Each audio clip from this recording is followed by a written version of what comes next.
हम सब जानते हैं कि मृत्यु के देवता यमराज अपने महिष यानी भैंसे पर सवार होकर आते हैं, लेकिन क्या आपने कभी सोचा है कि ये भैंसा सिर्फ एक वाहन नहीं बल्कि कर्मों के न्याय का सबसे बड़ा प्रतीक है? और क्यों शास्त्रों में यमराज के दो अलग अलग वाहनों की चर्चा होती है? आज हम यमलोक के उस गूढ़ रहस्य को जानेंगे जो बताता है कि मृत्यु के बाद का सफर आपके जीवन के पुण्य और पाप के भार से कैसे निर्धारित होता है। यह रहस्य किसी दैवीय जन्म में नहीं बल्कि स्वयं यमराज के स्वरूप में निहित है। यमराज केवल मृत्यु के देवता नहीं बल्कि धर्मराज भी हैं जो निष्पक्ष न्याय करते हैं। उनके दो भैंसे उनके न्याय की दो अलग अलग दिशाओं का मानवीकरण है। पहला महिष, यह भैंसा यमराज के धर्मराज स्वरूप का प्रतिनिधित्व करता है। इसे तेजस्वी, शक्तिशाली और स्थिर माना जाता है।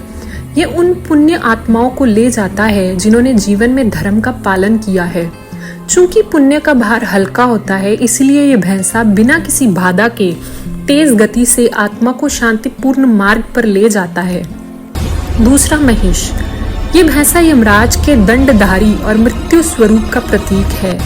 यह विशालकाय, क्रूर और धीमी गति से चलने वाला होता है। इसका काम उन पापी आत्माओं को ढोना है जिन्होंने जीवन भर अधर्म किया है।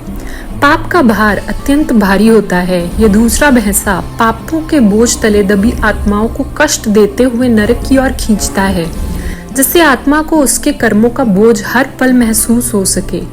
यह धीमी और भयावह यात्रा ही उसका पहला दंड होती है। तो देखा आपने, यमराज का न्याय कितना सटीक है। हमारा हर कर्म, चाहे वे अच्छा हो या बुरा, हमारे अंतिम सफर का वाहन तय करता है।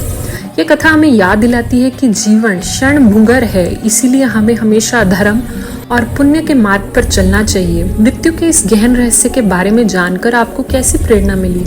कमेंट्स में कर्म ही धर्म है लिखें और जीवन और मृत्यु के ऐसे ही रहस्यों पर हिंदी वार्तालाप के साथ चर्चा करने के लिए अभी सब्सक्राइब करें।